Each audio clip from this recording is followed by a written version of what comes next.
तो चलिए आज का सेशन शुरू करते हैं। तो सबसे पहले हमारा पॉइंट बनता है कि ग्रीन रिवॉल्यूशन है क्या। What is green revolution? तो the green revolution refers to the significance increase in agricultural productivity. Means कि एक टाइम था जब वर्ल्ड में फूड ग्रेन्स की ना स्कैरसिटी थी। मतलब सभी के लिए प्रॉपर एक अच्छा फूड अवेलेबल नहीं था। तो क्या किया कि सोचा कि चलो कुछ डेवलपमेंट करते हैं जिससे कि अच्छी फूड प्रोडक्शन हो, जिससे लोगों में माल न्यूट्रिशन की कमी हो और लोगों को प्रॉपर खाना मिल सके। अभी क्रॉप अभी क्या है, लैंड तो हमारे पास सबके पास लिमिटेड ही है, लैंड को तो बढ़ा नहीं सकता कोई। अब जब हम लैंड को नहीं बढ़ा सकते तो साइंटिस्ट ने सोचा कि ऐसा क्या किया जाए कि सेम लैंड पे हम ज़्यादा बेटर प्रोडक्शन ले पाएँ। अब ज़्यादा बेटर प्रोडक्शन ले पाने के लिए हमें क्या क्या चाहिए? अच्छी वैरायटीज चाहिए, अच्छी कल्चरल प्रैक्टिसेस चाहिए, अच्छी इरिगेशन फैसिलिटीज चाहिए और अच्छी मशीनरी और अच्छी इफिशियंसी आए उसके लिए लेबर या फिर ये सारी चीज़ें मैटर करती हैं। तो की पॉइंट्स क्या थे ग्रीन रेवोल्यूशन के? तो ग्रीन रेवोल्यूशन के जो की पॉइंट्स थे वो थे high yielding varieties, chemical fertilisers, pesticide use, irrigation and advanced machinery in the agriculture. Means कि उसी एक यूनिट ऑफ लैंड से ज़्यादा प्रोडक्शन लेने के लिए इंट्रोड्यूस किए गए हाई यील्डिंग वैरायटी सीड्स, अच्छे केमिकल फर्टिलाइजर्स जो सॉइल की न्यूट्रिएंट्स को बढ़ाएं और फुल पोटेंशियल से क्रॉप का प्रोडक्शन हो सके। पेस्टिसाइड, जिससे कि जो डिजीज एंड पेस्ट के अटैक्स होते हैं उनको कंट्रोल करने के लिए अच्छे पेस्टिसाइड लाए गए। इरिगेशन फैसिलिटीज़ को इम्प्रूव किया गया और जो मशीनरी पहले बहुत बेसिक हुआ करती थी उस मशीनरी को इम्प्रूवाइज करने के लिए भी बहुत ध्यान किया गया, जिसमें कि बेटर ट्रैक्टर्स और अदर इक्विपमेंट्स को डेवलप करने पे पूरा फोकस किया गया। अभी जो ग्रीन रिवॉल्यूशन है ना, अब इसमें कंट्रीब्यूशन किसका था तो वो भी पढ़ते हैं हम।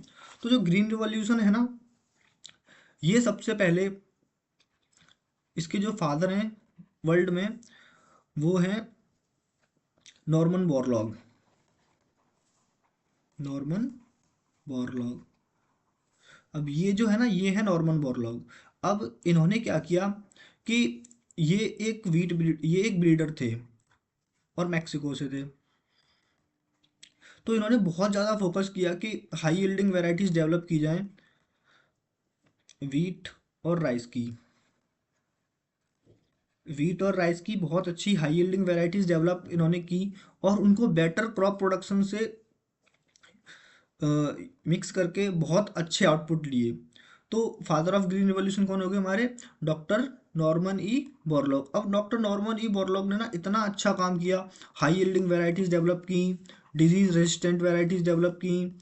अब इससे क्या हुआ, एक सडन या फिर एक बहुत अच्छा इंक्रीज हुआ क्रॉप प्रोडक्शन में। जब क्रॉप प्रोडक्शन में इंक्रीज हुआ तो लोगों को अच्छा फूड मिलने लगा। अच्छा फूड मिलने लगा तो सोसाइटी का बेटरमेंट हुआ। अब इनकी ये सारी अचीवमेंट्स को देखते हुए इन्हें 1970 में नोबेल प्राइज मिला। अब इन्हें नोबेल प्राइज क्यों मिला? क्योंकि इन्होंने सोसाइटी में बहुत ज़्यादा बेटरमेंट के लिए काम किया, फूड सिक्योरिटी को इम्प्रूव किया। तो इन्हें पीस के लिए नोबेल प्राइज मिला। अभी ये कौन है?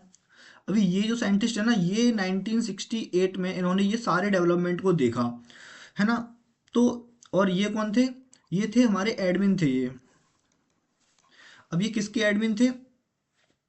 ये जो है मैक्सिकन एग्रीकल्चर प्रोग्राम के एडमिन थे। मैक्सिकन एग्रीकल्चर डेवलपमेंट प्रोग्राम, ये इसके एडमिन थे। अब इन्होंने ये सारे डेवलपमेंट को देखते हुए इन्होंने ना एक टर्म दिया ग्रीन रिवॉल्यूशन। यानी कि अभी फादर ऑफ ग्रीन रिवॉल्यूशन कौन है हमारे? Norman Borlaug. और जो टर्म ग्रीन रिवॉल्यूशन है वो किसने दिया था? तो जो ग्रीन रिवॉल्यूशन टर्म है वो हमारे दिया था विलियम एस गॉड ने। होप सो ये चीज़ें क्लियर हुई होंगी। मैं एक बार फिर से सम अप कर देता हूँ। ग्रीन रिवॉल्यूशन टर्म दिया था विलियम एस गॉड ने। Father of green revolution in the world थे डॉक्टर नॉर्मन बोरलॉग और इन्हें 1970 में पीस के लिए नोबेल प्राइज मिला था, क्योंकि इन्होंने high yielding varieties, disease resistant variety develop करके क्रॉप प्रोडक्शन के फील्ड में बहुत अच्छा काम किया था। अभी ग्रीन रिवॉल्यूशन की कुछ हिस्ट्री इंडिया में बात करते हैं हम। तो father of green revolution in India, तो इंडिया में ना जो ग्रीन रिवॉल्यूशन की स्टार्टिंग हुई थी वो 1960s के बाद हुई थी। क्यों हुई थी कि उस टाइम ना इंडिया में फूड की बहुत स्कैरसिटी थी। अब फूड की स्कैरसिटी थी तो उससे क्या था कि लोगों को प्रॉपर फूड नहीं मिल रहा था इंडिया में। इंडिया सेल्फ सफिशिएंस नहीं था अपने पॉपुलेशन के लिए फूड प्रोडक्ट्स करने में, है ना। मेजरली इंपोर्ट पे डिपेंडेंट था। अब इंपोर्ट पे जब एक तो तुरंत के तुरंत इंडिया को इंडिपेंडेंस मिली थी 1947 में, तो उतने ज़्यादा फॉरेक्स रिजर्व नहीं थे इंडिया के पास। अभी ये फॉरेक्स रिजर्व क्या होता है? फॉरेक्स रिजर्व मीन्स होता है कि हमारे पास इंटरनेशनल ट्रेड के लिए कितना अमाउंट है, तो उसे हम बोलते हैं फॉरेक्स रिजर्व। तो 1947 में इंडिपेंडेंस के बाद इंडिया के पास ज़्यादा फॉरेक्स रिजर्व नहीं था और क्रॉप प्रोडक्शन उतना अच्छा था नहीं। तो जिससे क्या हुआ कि इंडिया हैवीली डिपेंडेंट था इंपोर्ट पे। तो इंपोर्ट को कम करने के लिए और इंडिया में क्रॉप प्रोडक्शन को बढ़ाने के लिए उस टाइम की गवर्नमेंट ने मेजर फोकस किया कि अपने ही यहाँ पे हम उसी लिमिटेड लैंड में, जो कॉन्सेप्ट मैंने पहले डिस्कस किया था, इसे बोलते हैं हम intensive farming. Intensive farming means एक लिमिटेड लैंड पे ज़्यादा से ज़्यादा इनपुट दे के मैक्सिमम आउटपुट निकालना, उसे बोलते हैं हम इंटेंसिव फार्मिंग। तो उस टाइम की गवर्नमेंट ने, ये जो थे फादर ऑफ ग्रीन रिवॉल्यूशन, ये थे डॉक्टर एम एस स्वामीनाथन। अभी एम एस स्वामीनाथन ना एक ब्रीडर थे जो क्रॉप इम्प्रूवमेंट में बहुत ज़्यादा फोकस है। तो इन्होंने डॉक्टर नॉर्मन बोरलॉग के साथ मिलके ये मैक्सिको गए। अब मैक्सिको जाके इन्होंने वहाँ से बहुत अच्छी अच्छी इम्प्रूव्ड वीट की वैरायटी, वीट और राइस की variety, improved wheat and rice की वैरायटी इन्होंने इंडिया में ये लेके आए। अब वहाँ से, इंडिया से लेके आने के बाद इन्होंने वहाँ पे किया और कुछ मेजर तो लाई। तो फिर 1966 में जब ये हाई यील्डिंग वैरायटीज प्रोग्राम पे काम करे तो उसको नाम दिया गया high yielding variety programme,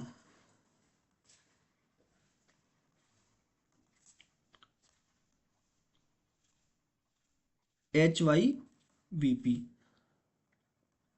high yielding variety programme के तहत ये मैक्सिको गए, नॉर्मन बोरलॉग के साथ उन्होंने कोलैबोरेशन किया और वहाँ से बहुत अच्छी अच्छी जो ड्वार्फ वैरायटी थी, जो बहुत अच्छा प्रोडक्शन देती थी, लॉजिंग रेसिस्टेंट थी, उन्हें ये लेके आए। और 1960 में एक प्रोग्राम आया था इंटेंसिव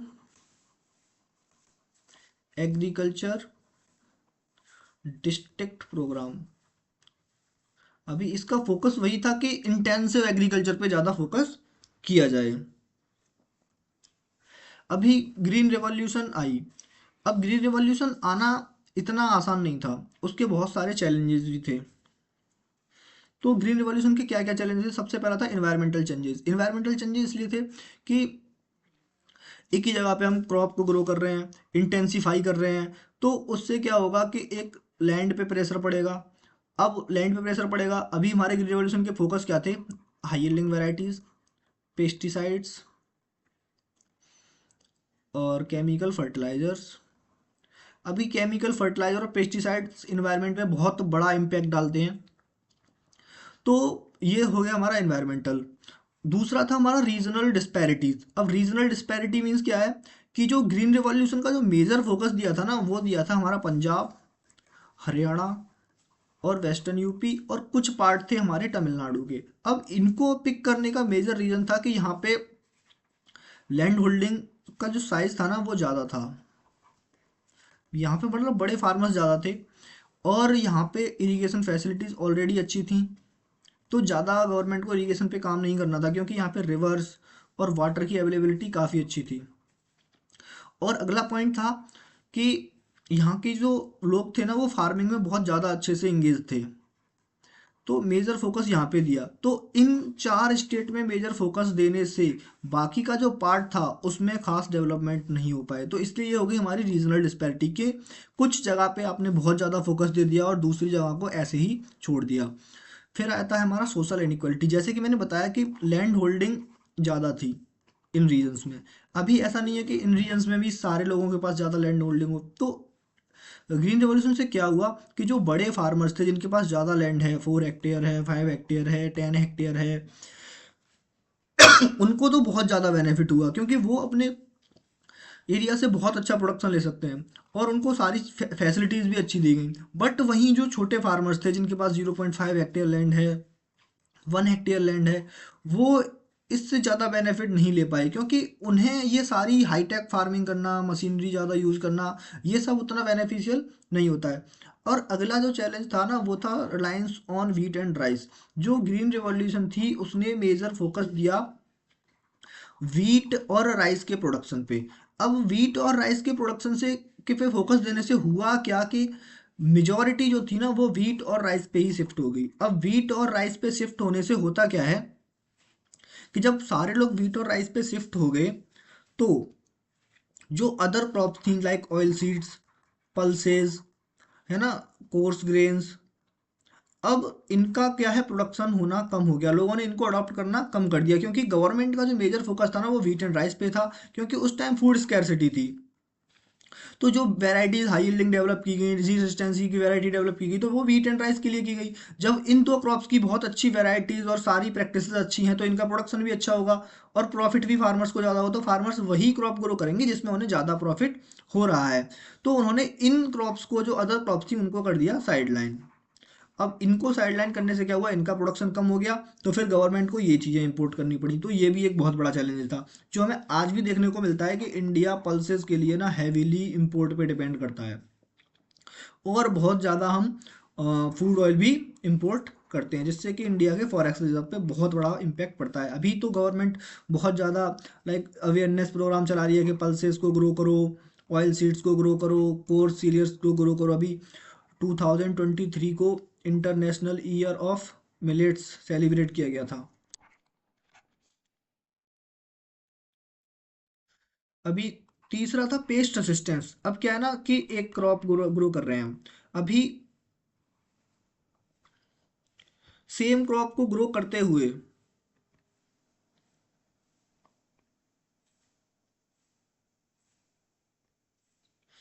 अभी एक क्रॉप मान लो हम ग्रो कर रहे हैं, अभी कोई क्रॉप हम लगा रहे हैं।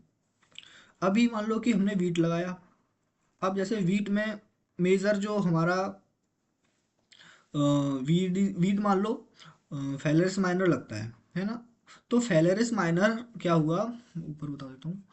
तो हरियाणा रीजन में और पंजाब रीजन में आज के टाइम पे देखने को मिलता है कि जो फेलरिस माइनर है ना वो बहुत सारे वीडीसाइड के लिए ना ससेप्टेबल हो चुका है। तो मतलब पेस्ट में ना एक पेस्ट रेसिस्टेंस उनमें ना एक पेस्टिसाइड के लिए ना रेसिस्टेंस आ जाती है पेस्ट में, तो उसे हम बोलते हैं पेस्ट। ये भी बहुत बड़ा चैलेंजेस था।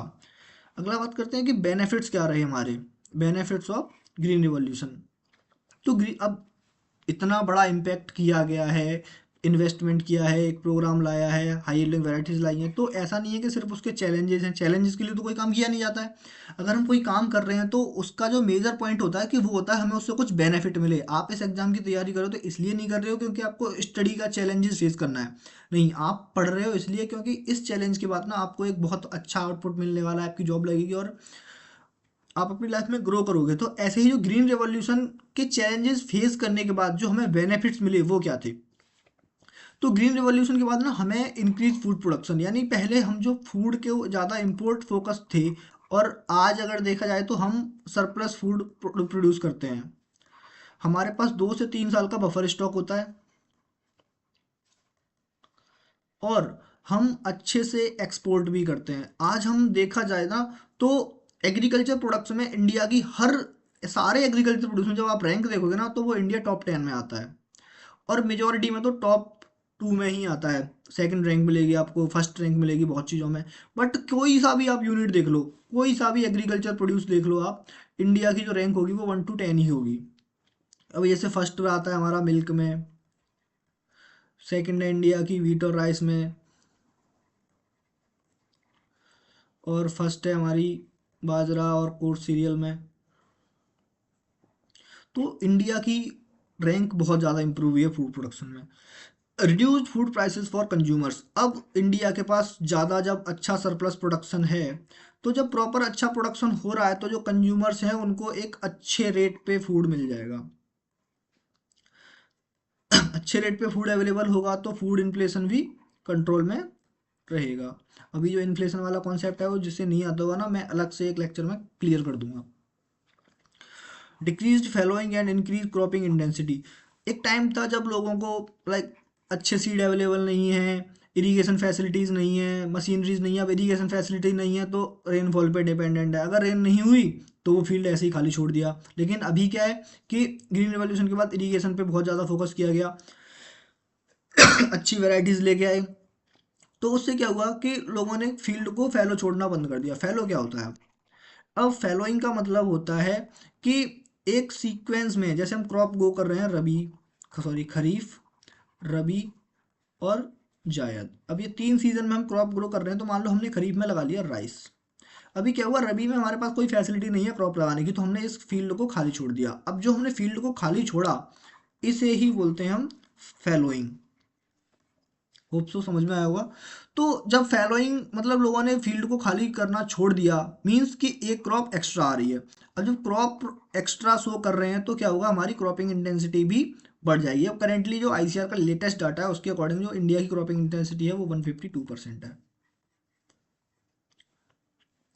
अभी क्या है, डिक्रीज इम्पोर्ट डिफिशियंसी। मैंने जब बताया कि 1947 में जब इंडिया आज़ाद हुआ था या इंडिपेंडेंस मिली थी, तो उस टाइम क्या था कि हमारे पास क्रॉप प्रोडक्शन बहुत ज़्यादा कम था, फूड की बहुत कमी थी, है ना। फूड का सीवियरिटी चल रही थी इंडिया में, तो बहुत ज़्यादा इंपोर्ट करना पड़ा। लेकिन आज हम सरप्लस प्रोड्यूस कर रहे हैं। अब अगर हम सरप्लस प्रोड्यूस कर रहे हैं तो क्या होगा, हमें इंपोर्ट ही नहीं करना पड़ेगा। हाँ, अभी कुछ चीज़ें इंपोर्ट करनी पड़ती हैं, जैसे पल्सेस हो गया और ऑइलसीड हो गया, but majority of the food हम इंपोर्ट नहीं करते, हम एक्सपोर्ट ही करते हैं। अगर हमारे पास सरप्लस फूड है, अगर सरप्लस फूड है तो जाहिर सी बात है कि अगर हमारे पास कुछ ज़्यादा है तो हम उसे सेल करेंगे। अब सेल करेंगे तो क्या हो गया, हमारा एक्सपोर्ट बढ़ा। अब जब एक्सपोर्ट बढ़ेगा तो हमारे पास फॉरेक्स रिजर्व ज़्यादा आएगा, तो उससे क्या होगा, हमारे पास हमारा जो फॉरेक्स रिजर्व है उसमें इंक्रीजमेंट देखने को मिलेगा। अभी मैंने एक चीज़ को छोड़ दिया है, ये डॉक्टर एम एस स्वामीनाथन। अभी ना मैं इनके बारे में भी थोड़ा और एक्स्ट्रा बता देता हूँ। तो जो एम एस स्वामीनाथन है ना, इनका जो बर्थ हुआ था वो 1925 में हुआ था, और इनको वर्ल्ड फूड प्राइज मिला था। अब इन्होंने इतने अच्छे काम किए थे फूड से फूड की अवेलेबिलिटी को बढ़ाने में, तो इन्हें वर्ल्ड फूड प्राइज मिला था। इनको पहला वर्ल्ड फूड प्राइज मिला था, जो सबसे पहला फूड प्राइज था ना, वो इन्हीं को मिला था सन 1987 में। और इन्हें एक और अवार्ड मिला था, रमन मैग्से अवार्ड। ये क्वेश्चन डायरेक्टली आ जाता है कि Ramon Magsaysay award M S Swaminathan को कब मिला, या फिर स्टेटमेंट भी आ सकता है कि एम एस स्वामीनाथन को इनमें से कौन से अवार्ड मिले। वो टाइप के क्वेश्चंस भी मैं सारे टाइप के डाल दूंगा। तो इन्हें रमन मैग्से अवार्ड मिला था 1971 में।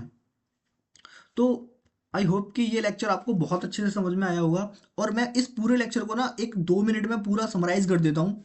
तो सबसे पहले हमने आज क्या पढ़ा कि ग्रीन रिवॉल्यूशन क्या है।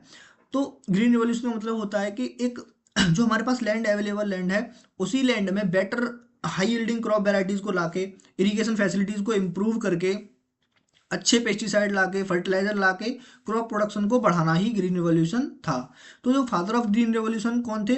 फादर ऑफ ग्रीन रेवोल्यूशन थे doctor Norman E Borlaug in world.